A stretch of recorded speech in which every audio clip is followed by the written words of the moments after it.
जय श्री राम। आज हम चर्चा करेंगे मनुष्य और पशु के बारे में। मतलब 4 चीजें हैं जो मनुष्य और पशु दोनों ही उन 4 चीजों में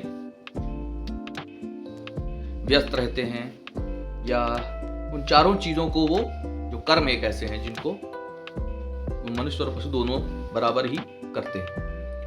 पहला आहार, दूसरा नींद, तीसरा भय और चौथा सांसारिक सुख। अब ये 4 ही क्यों?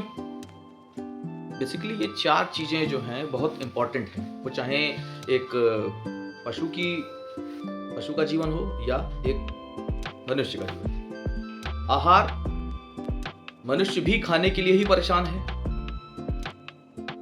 और पशु भी खाने के लिए परेशान है, क्योंकि भगवान ने एक ऐसी चीज दी है, पेट। अगर पेट नहीं होता तो कुछ नहीं होता।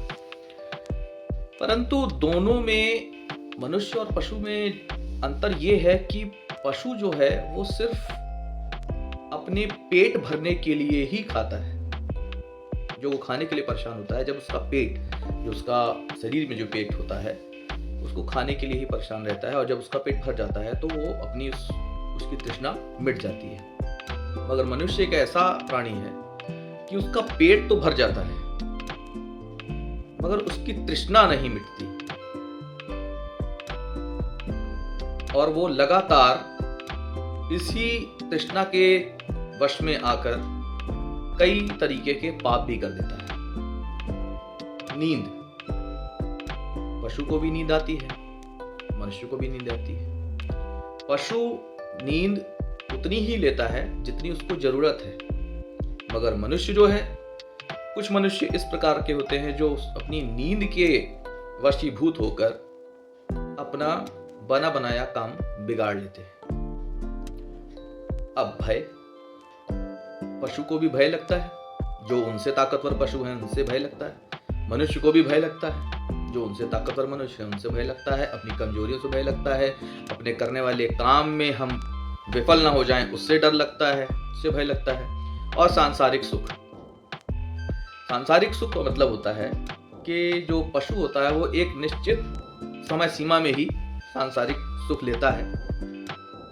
मगर मनुष्य आज ऐसा हो चुका है कि कई बार तो लोग ये भी कह देते हैं कि मनुष्य से अच्छे तो जानवर हैं। बाकी आप लोग समझ ही रहे होंगे मैं कहना क्या चाहता हूं। तो अंतर ये है कि हम जो मनुष्य हैं, मनुष्य और पशु में ये अंतर है कि मनुष्य पूजा पाठ कर सकता है, मनुष्य धर्माचरण कर सकता है। धर्माचरण में ये होता है, धर्माचरण का मतलब किसी एक धर्म से नहीं है। धर्माचरण का मतलब ये होता है कि जो सत्कर्म है आपके हिसाब से, जो आपको करने चाहिए, वो सत्कर्म मनुष्य कर सकता है मगर जानवर नहीं कर सकता। जैसे कि हम बोल सकते हैं कि मनुष्य हंस सकता है, जानवर हंस नहीं सकता। मनुष्य रो सकता है, जानवर रो नहीं सकता। मनुष्य अपनी दिक्कतें, अपनी परेशानियां बता सकता है मगर जानवर बता नहीं सकता। उसी तरीके से मनुष्य को एक भगवान ने एक विशेषता देके भेजा है कि मनुष्य धर्माचरण कर सकता है, मनुष्य पूजा पाठ कर सकता है। वो पूजा पाठ अपना, वो किसी के भी धर्म के हिसाब से हो।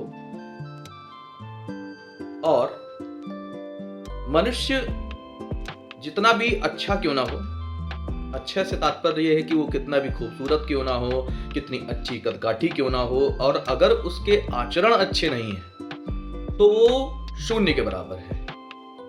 जिस तरीके से हम लोगों ने सुना है कि एक स्वर्ण कलश है और स्वर्ण कलश में मदिरा अगर भरी हो तो उस स्वर्ण कलश का कोई भी औचित्य नहीं रह जाता, कोई मूल्य नहीं रहता। वहीं अगर एक मिट्टी का कलश है, उसमें अमृत हो, तो उस मिट्टी के कलश का भी बहुत मान होता है, बहुत मूल्य होता है।